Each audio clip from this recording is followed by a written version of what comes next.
Okay, I welcome you to another episode of Learning Stories. This is an audio and video show where we interview a diverse set of learners from the 21st century. On each episode of this show, we interview a guest who has a story to share about how they've acquired a set of skills and knowledge in a creative and innovative way. In the process, we hope to uncover a new understanding of learning as conceptualized, narrated, and imagined by the guest on our show. Today's guest, Ash, is someone whose work has inspired me. I came across her work through another colleague, and today I'm really proud to say that in the long run, I hope I can create the impact that she has already created with her life. A little bit about Ash before we jump into this conversation. Ash Tooray has 15 years of experience working in youth justice, utilizing trauma based approaches to assist the healing and betterment of young people. She completed her A levels in psychology, sociology, and communication studies. She has a bachelor's degree focused in criminology from Middlesex University. She's also a life and well-being coach and runs a business part-time that supports adults that are encountering difficulties with progressing to achieve their best life. She's most proud of the fact that she's the founder of Tooray's Hope, an NGO supporting those in need in India and the UK. So Ash, thank you for making time for this. I really appreciate you doing this in your schedule. But the first question I wanted to start with, we often start our podcast with this question: what was the person like growing up in school? What were some of the things you were interested in, and who were some of your early influences as a student growing up in the UK? Sure. Firstly, thank you, Abhishek. I really appreciate that. That was a big intro, so thank you. So growing up, I think that is, the heart of who we are in terms of when we're growing up, our environment in terms of our family and obviously schooling as well. It's so important. So for me, growing up, I didn't have the best start in terms of I have a rare skin condition called congenital pigmented nevi. So my schooling was quite tough in terms of bullying, in terms of not feeling a part of my normal environment, so to speak. And as you know, sometimes children without knowing can be quite unkind. So I think that was a start of actually me thinking that I want to be and do something different. I know I was quite young at that time, but I think even now, one of my strongest feelings and ethoses is that I don't want ever anybody to ever feel that they're fighting a battle alone. Um, but otherwise, in terms of family, I have a brilliant, supportive family. And I don't think, again, I would be who I am if I didn't have the support, one, of my parents who, never made me feel that I was any different despite having this condition, being in and out of hospital, every 2, 3 months of my life. Missing school, but I was very academic. I still kind of really wanted to prove that I could be just like anybody else. And my brothers, my sisters, I come from a big Punjabi family. So, yeah, I've been very, very fortunate. And I think that always just gave me my experience as a child has definitely formed who I am as an adult, most definitely. Wonderful. And there's so much I want to unpack there, Ash. I feel like what you said about how our early experiences influence who we are in the long term is so important to understand and process, even as adults. Sometimes there are things that happen to us that we unconsciously or subconsciously process, and then act out when we're adults. But I'm glad that you had that community to support you. And as you were saying, sometimes schools can be safe places, they can also be unsafe places. Your communities can be safe and unsafe, and I think navigating what is safe and unsafe for you is really important as you mature and grow up. But growing up in the UK, as someone that grew up in the Middle East and India, I'm just curious about your perspective as someone growing up in the UK. What were some of the things you noticed, not just in your community, but socially, culturally, in that environment? Also, growing up as Indian and British. So, what was that like for you overall? Yeah, I think in terms of culture, in terms of understanding who I am, being Sikh has been a really, again, a big part in shaping who I am. So, kind of balancing the British culture as well as my South Asian culture, I think was a blessing because my parents always used to take us to the Gurudwara, and that made me closer to my Sikhi and understanding like Sewa is the biggest thing that we can ever do, the art of giving. And I always, I suppose, till kind of my 20s, 30s, I always thought that giving sometimes is always monetary, but it took me a long time to understand actually giving of time, giving of kindness, giving of just being a listening ear. That is also a type of seva, that is also a type of giving. Um, but in terms of taboos, I think India is still catching on in terms of some of the taboo subjects. When I say taboo subjects, I mean mental health. I mean, the disparity between, equality when it comes to men and women. We're still fighting a battle. And beauty, beauty standards. Bollywood shows us one thing, but actually the average Joe is not what we see on social media, on Bollywood, Hollywood films. And I think it's very important in the world that we're living at, be it India, be it my British culture, is that actually social media is playing such a big part in people's mental health, people's traumas.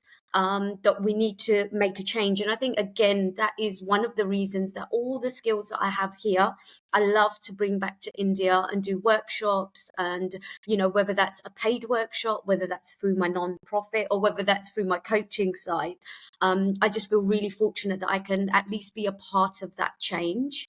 Um, but in terms of growing up, I think whether it's India or UK, there are still those subjects in terms of our children that we really need to work on. And I do believe that if any change is going to happen, it starts from our school, it starts from our children.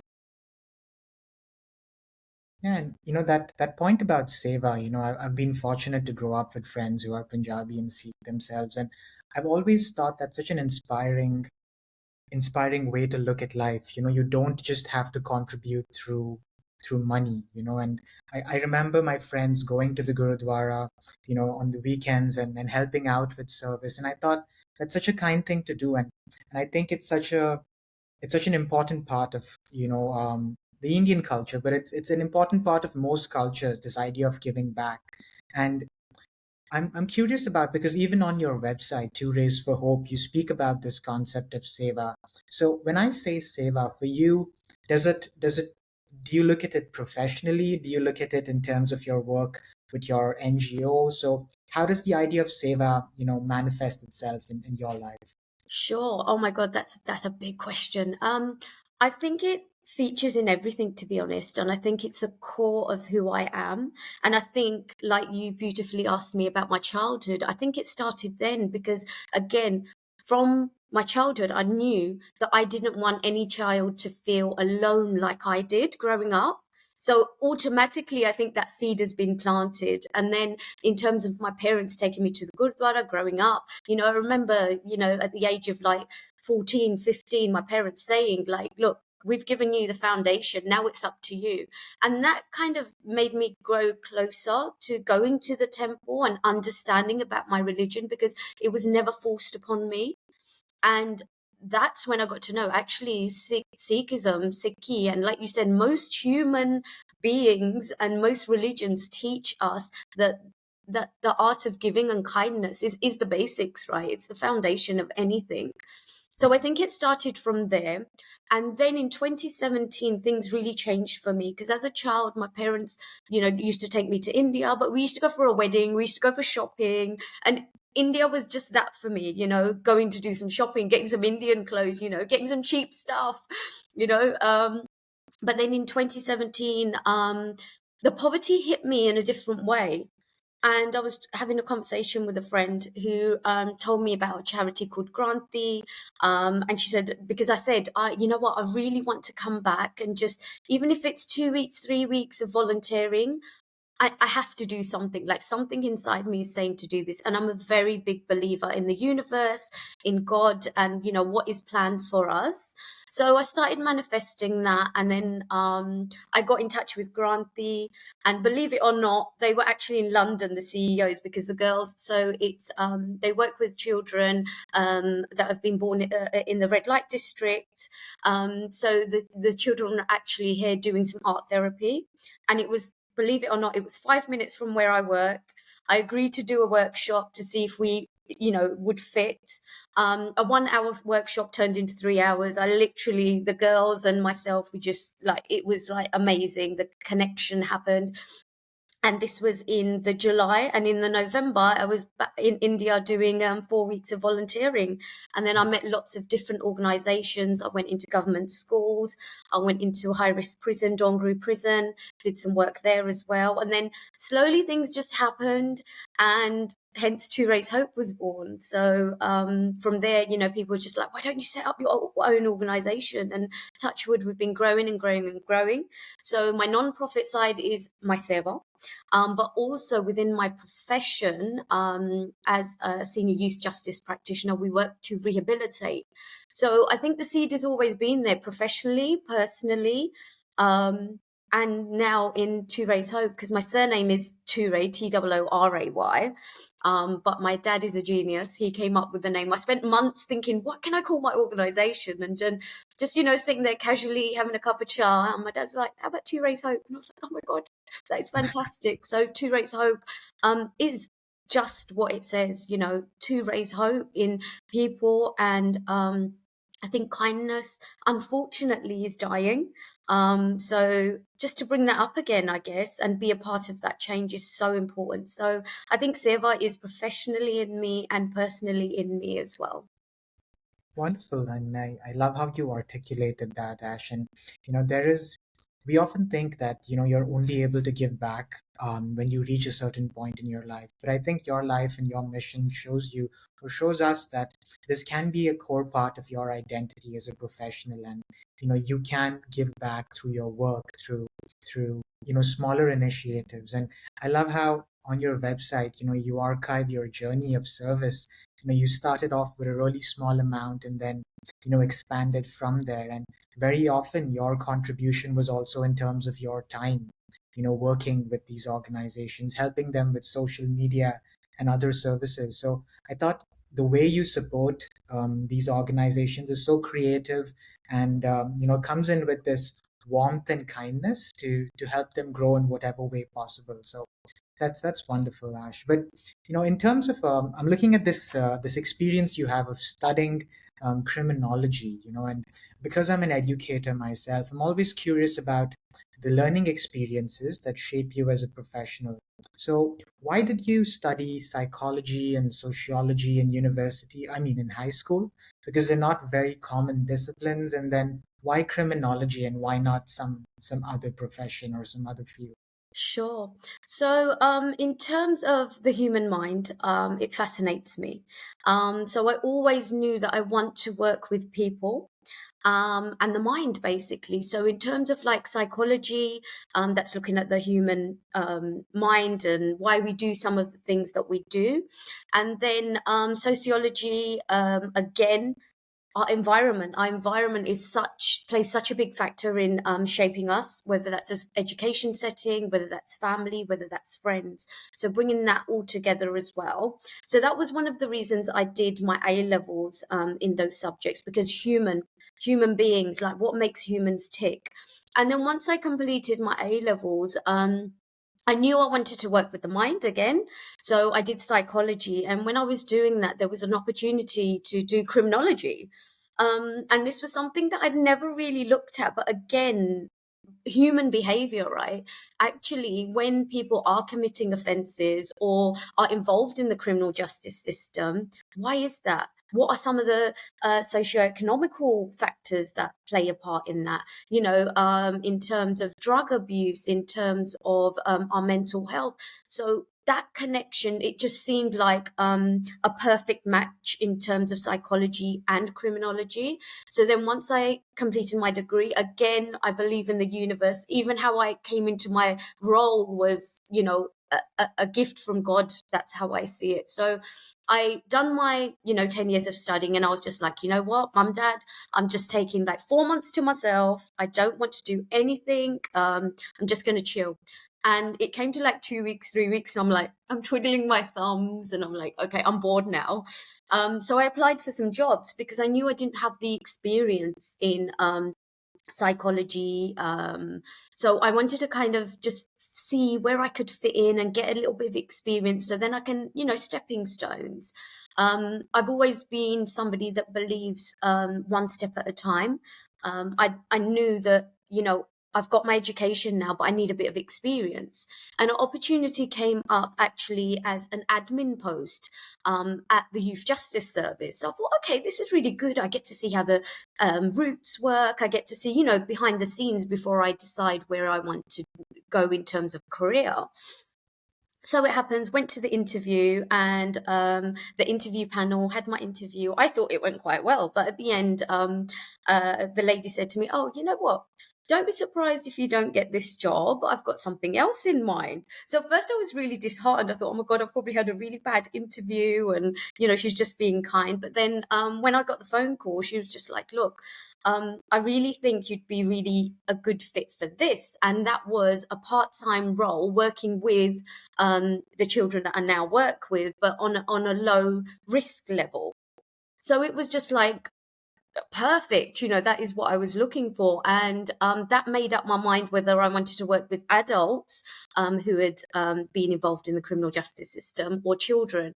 And so my journey started, and almost 20 years on, I am now a senior practitioner and working to rehabilitate high risk young offenders. So that can be from robbery to sexual offences, it can be murder, it can be manslaughter, it can be very different things. I go into magistrates courts, also crown courts, within the prisons, working with the police, children's social care. So it's very, very varied. And that's what I love about my job, that it's never the same thing on a daily basis. So that's how my journey started again. And I do believe things happen for a reason. And here I am. Wow. Wow, it's such a unique and inspiring journey, Ash. And I feel like in the role that you are in, you have to have a lot of empathy, and you have to come into conversations in people's lives, not from a space of judgment, but from a space of kindness and curiosity, because we're not often dealt the same cards, and very often even violence can come from a place of love, of seeking love, and that's hard to understand in all situations. It's hard to um, see how you can provide support to people that are going through pain and that may have caused pain without jumping in and saying that you've done something wrong, so you are a bad person.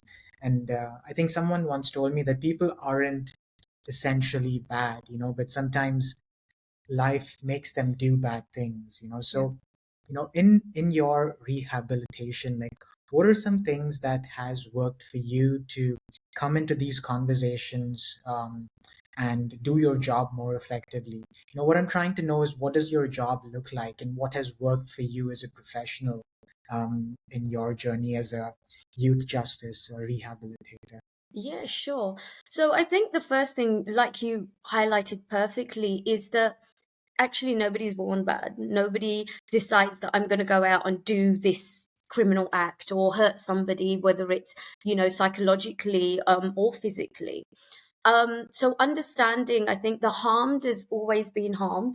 So it's about getting to the root causes of that. And a lot of, well, I would say all of the children that I work with, one, are children, um, and two, they have a life history, and that is where trauma comes in, and that is one of the things that I really advocate for, and I'm doing a lot of work on at the moment. So my journey, I've lived in Mumbai for 6 months, and did a lot of work on trauma-based theories with organizations. So in terms of what our children see nowadays has such a big influence. So what we call adverse childhood experiences, ACEs. So what happens is when our children are experiencing these, be it domestic abuse, be it drug use within the home, be it our gang culture at the moment, because again, drugs are quite readily available. So we have a lot of postcode wars that are happening. And again, deprivation is such a big factor in the way our children are gravitating towards crime. So it's about understanding a whole journey of a person. And that doesn't matter whether it's, a child that has committed an offense, whether that's a friend, or whether that is somebody that you're trying to support professionally, because we all have this journey. And, some people are fortunate to have parents that are positive role models and give love, but actually there's some children that don't have that. And it's about understanding their journey. And until we break that down and understand the traumas, the things that they have may seen growing up without judgment, it's very difficult to make a change, because I've never been in my job and just gone in and seen a child as this child is an offender, because already you've kind of labeled somebody and you're treating somebody a certain way. You need to think of this child as a child, or this human being as a human being. What is it that brought you to this place? And it's about breaking that down. So I think in terms of my coaching and my counseling qualifications and motivational interviewing, that really helps me to break it down. So that point that you said, nobody is born bad, but it's about us being human again and going back to the kindness and sharing that kindness and understanding someone's story. And it's easy for us also to say, oh, you need this and this is going to make you feel better. Actually, no. What is it that you need? And how can we work together to make that better? Sometimes this is a perfect example. I've seen it so many times. If we see a homeless person or a beggar, we automatically think we know what they need, whether it's giving them money or whether we think we'll buy them food. Actually, why don't we ask them, actually, what would you like to eat? What can I give you that will support you right now? Yeah. So we automatically just think because it's a charity or because it's somebody less fortunate, we know what they want. But actually, let's go back to humanity. Let's ask them what they want. Yeah, I love that. And I feel like I've been thinking about this a lot at a personal level. And that's what I wanted to ask you as well, because, in your role as a well-being and life coach, Yeah. you're working with individuals, but then in your role with Touray's Hope, you are working with organizations and, you're working in an institutional capacity. So the first question I wanted to ask you is, at a personal level, how can we support not just ourselves, but the people we love when they have gone through trauma? What are some things we can do to show them that we love and care for them without, you know, Yeah. without jumping in with a solution, Yes. Yeah. Yeah. So in terms of trauma, in terms of understanding and listening, I think the first thing that we jump and do is, oh my God, yes, I went through that as well. This happened, and we make it about us. Mm. And we're trying to be supportive, and there's nothing wrong with sharing an experience. But when somebody comes to you, maybe they just want to be listened to. So Yeah. listening and hearing is such an important part of supporting somebody that's healing or somebody that just needs support. Actually, sometimes it's not about us giving a solution, like I just said. It's about listening and saying, okay, what can I do for you? I am here for you. What is it that you need? So, firstly, making it about that person, because trauma can, you can go years without knowing that you're suffering trauma. In my life, I did not understand and I did not grasp the fact that I had been through trauma myself. I've been through a journey in terms of self-love, in terms of therapy, in terms of experiencing anxiety and depression. Um, And that's okay. That's my lived journey. And sometimes it's appropriate to share that, and sometimes it's not, because again, it's about that person that's coming to you for help and for guidance and maybe just a listening ear. So understanding the issue, first of all, is important, and then listening, and then together finding a solution. I think there's a 3-step process. And actually knowing that trauma can affect us in so many different ways. You might see a friend that is fine one day, but something has triggered something. It could be PTSD, it could be their anxiety. Maybe you've seen them losing weight, maybe you've seen them putting on weight. It can be so many different things. So even looking for those non-verbal and visual signs that you might see, to just say to your friend or your family member, let's sit down, let's have a chat. How are you doing? How are you? Mm. And sometimes we just forget that. How many times, especially, in the South Asian community, we have this: if this person isn't married by now, why? Is there something wrong with them? Or if somebody has a disability, oh, bachara. No, no, no, no, no. They're not a bachara. They're not somebody that we should pity. Actually, even with disabilities, be it visual, non-visual, let's treat people as human beings first. And as I said, I think the biggest thing we can do is listen and then guide. And then we have coaching, we have therapy, we have doctors.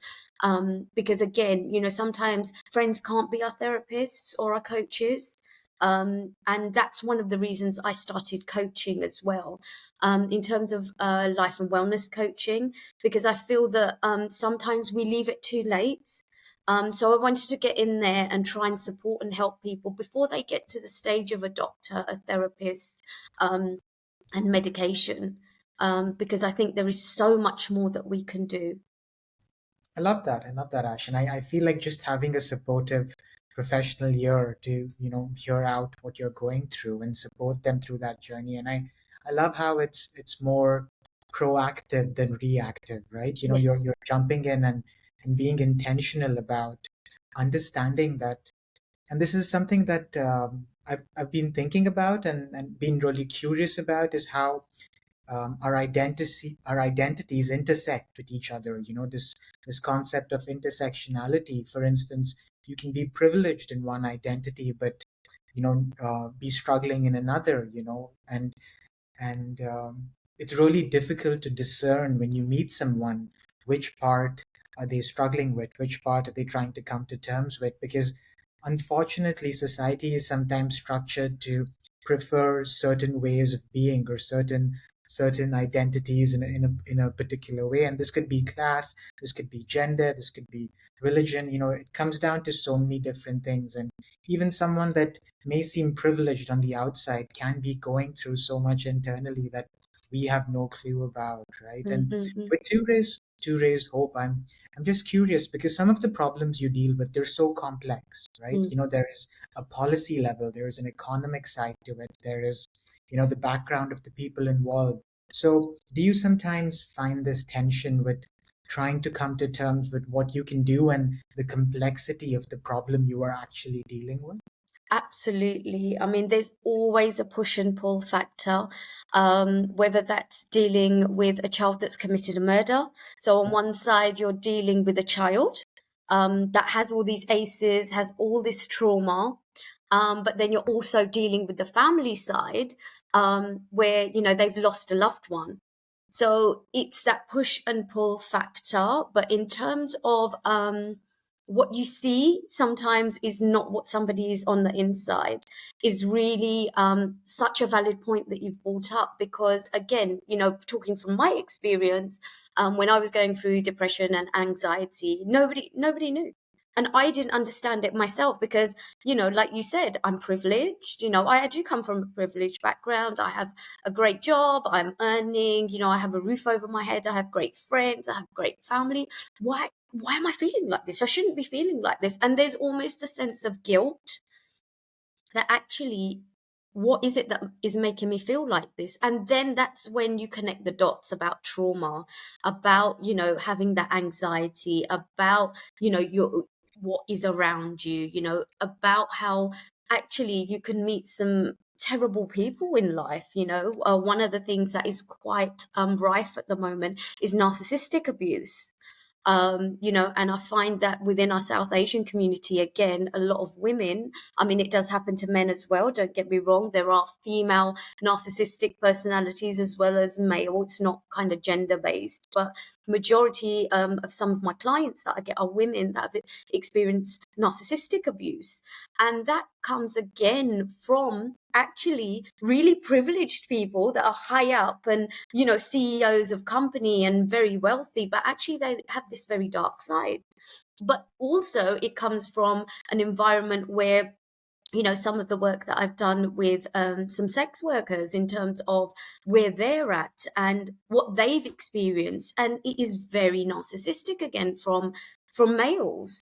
So what is that? What is that teaching us? And I think another kind of big drive that I want to do, and I'm thinking out loud now, is a drive to work with men and our boys, because we're always kind of stereotyping and going to the victim and victimizing the victim again. But actually, what education are we giving our boys, our young boys, about healthy relationships, about what a man should be like? And it's very stereotypical. So breaking that down is so important.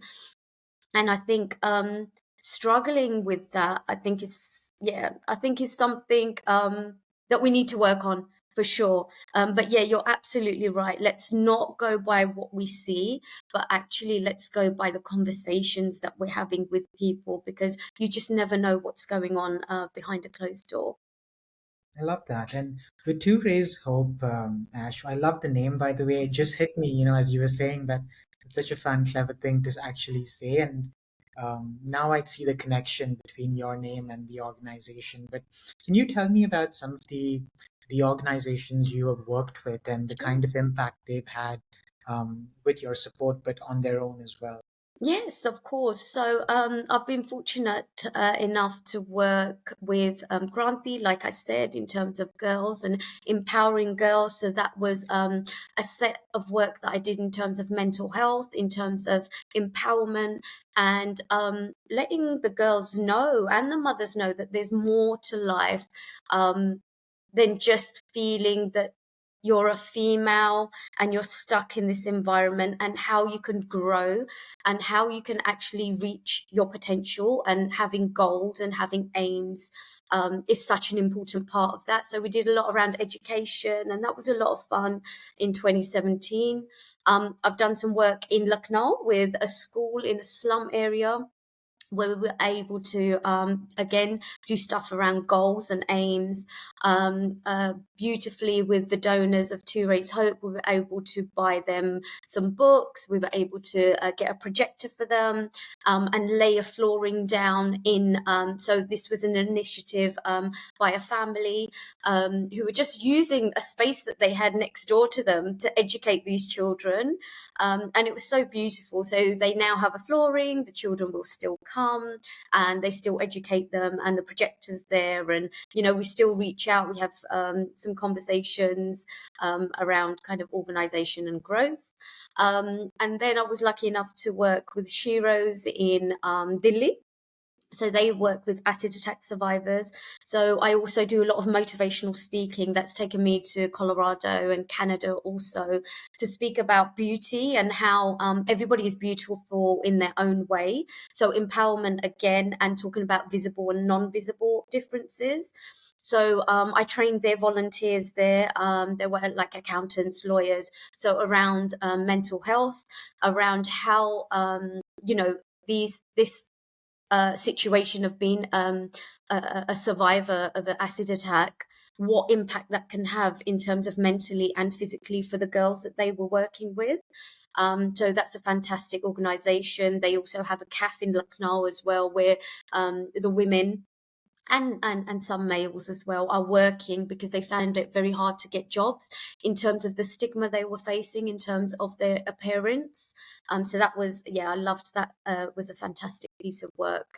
And most closely who I'm joined with is Happy Feet Home in Mumbai, and they work with children with life-threatening and limiting illnesses. be it thalassemia AIDS, cancer AIDS. So I've just done a 6-month piece of work with them in terms of consultation, how they can grow, and also coaching, one-to-one coaching for the children and staff. And that's an ongoing piece of work. And, you know, I'm very closely linked with them and will be linked with them because the ethos of how they grow is amazing. And we're also supporting another school up in Ishala. I know you've had Rohit, who's an amazing educator, and his vision is amazing. So I'm really looking forward to that piece of work as well. And I think in terms of myself, where my passion and purpose is, they cross. And I just feel like I'm so fortunate to be able to do both. You know, earn a living, also do my non-profit work, and also be able to empower people. So I really am grateful, and I just feel like I'm in such a fortunate position. So watch this space. I'm sure I'll be in India for longer next time. So yeah, the 6 months that I lived out in Mumbai was amazing. Again, took me to Delhi, took me to Punjab. Oh, how can I forget Punjab? So I did some trauma-based work there. I did a workshop for Timeless Amritsar, who again is a great organisation trying to connect with the youth and also get mental health, trauma, you know, and self-love and self-care out there. So yeah, I have some future projects in Punjab as well that I'm really looking forward to.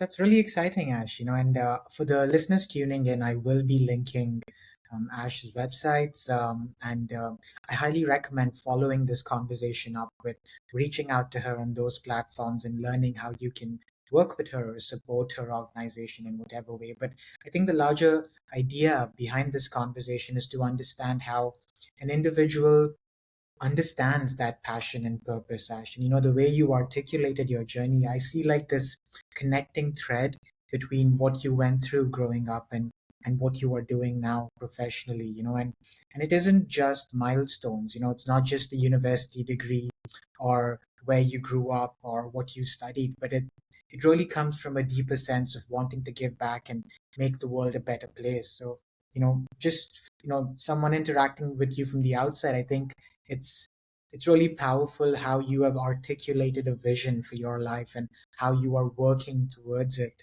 as well. But I'm curious about you as an individual. Can this be difficult for the person giving? I was listening to something by Adam Grant recently where he spoke about givers and takers, and you seem like a person that naturally gives. So how do you take care of yourself? What are some things that you do on a day-to-day basis to show yourself that love and that care Yeah. that you want to give others? Yeah, of course. I mean, self-love is so important. And again, my journey, it's been very up and down, but I'm a big believer in meditation. And like I said, the universe, what we put out is what we get back.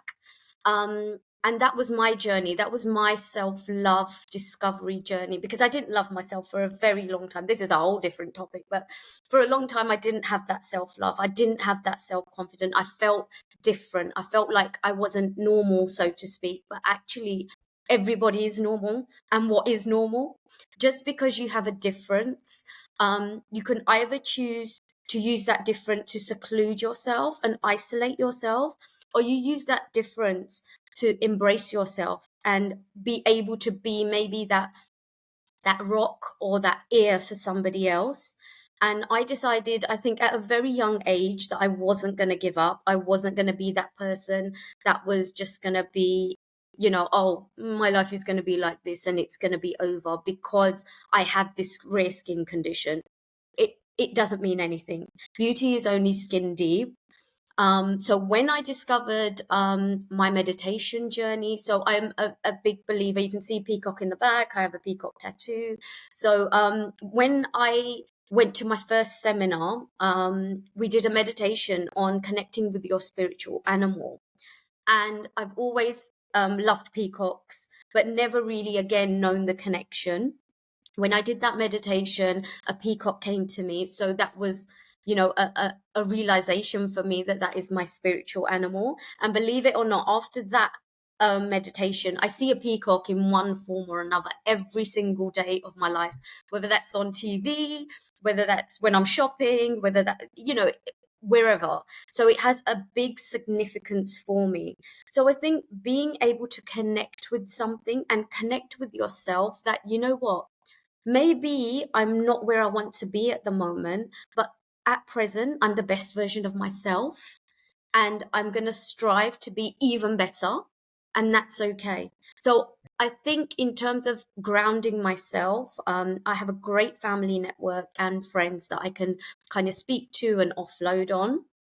And also spiritually, I'm very spiritual. I pray, I meditate, um, and talk. I share, and I think that's so important because, again, realizing later on in life as an adult that I had a lot of trauma to deal with, and still at time to time, everything is not perfect. Being a positive person is not being happy all the time. It's okay to shed a tear. It's okay to say I'm not okay. And I think people forget that sometimes. So I think in balance, if you have everything, that can really help you on your journey. And again, for me, therapy helped me a lot. Because one thing I knew, it's not for everybody. Again, some people do need the support of medication, and doctors and therapists. But I chose the therapist route. I didn't want to go into medication because at one time my doctor did say, let's get you onto medication. And I was just like, no, I want to kind of try and fight this battle with therapy first. And then if things don't work, then we can look at other alternatives. Because like I said, everybody's journey is not the same. Some people do need medical intervention, and that's absolutely fine too. But through my therapy journey, I was able to heal. I was able to understand trauma better. And I think also understand myself. Before I was a very yes, yes, yes, yes person. And now actually I do say no. If it's not good for my mental health, if it's not good for my aura, if it's not good for my energy, it's okay to say no. And I think that's one piece of advice that I would give everybody. It's okay to say no, because sometimes we feel guilt when we say, actually, I can't do this today. But actually, you need to put yourself first. And I think self-care is so important. I go for walks. I love the fresh air. I read. But I think meditation and my spirituality is the two main things that get me through the dark days. I love that. And just to respect time, I Yes. wanted to ask you to the final few questions is in terms of a recommendation for a book, a film, a podcast, or anything that's helped you, Yes. at a personal level, and maybe not even through a dark time, but even through a happier time in your life. So anything that comes to the top of your head that you Oh, want yes. others. Yeah. Straight away, Louise Hay. Mhm. When I read her book and saw her short documentary, it's on YouTube as well. You can view that for free. You can heal yourself. Um, it was a game changer for me. It really was a game changer. Thinking about the connection between our body, our mind, and our environment, and how actually the power of words. We're so critical sometimes when we look in the mirror or we're having a conversation, in terms of thinking about, oh, I could do this better, or I don't like my hair today. I don't like what I'm wearing. I look fat in this. We can put so many negative connotations on ourselves, that's what we're putting out, and that's what we're feeding ourselves. Would you talk to your friend like that? Would you be so unkind to your friend? Because I think sometimes we're our worst critic. So I think once we change our language and say, okay, I don't really like this about myself today, so this is what I'm going to do to change it. Or, you know what? Yes, I need to lose a few pounds, but I want to get healthier. Rather than just putting all this pressure on ourselves, which is negative. And then we feel it through our body. Stress levels. Stress is connected to our gut, so our gut can give us a lot of problems in terms of when we're not dealing with things properly. So understanding that connection, Louise Hayes's theories, her book, she healed herself from cancer. And it just changed my life, and that is one recommendation that I would make to everybody. And also The Secret. It's small pockets of inspiration, small pockets of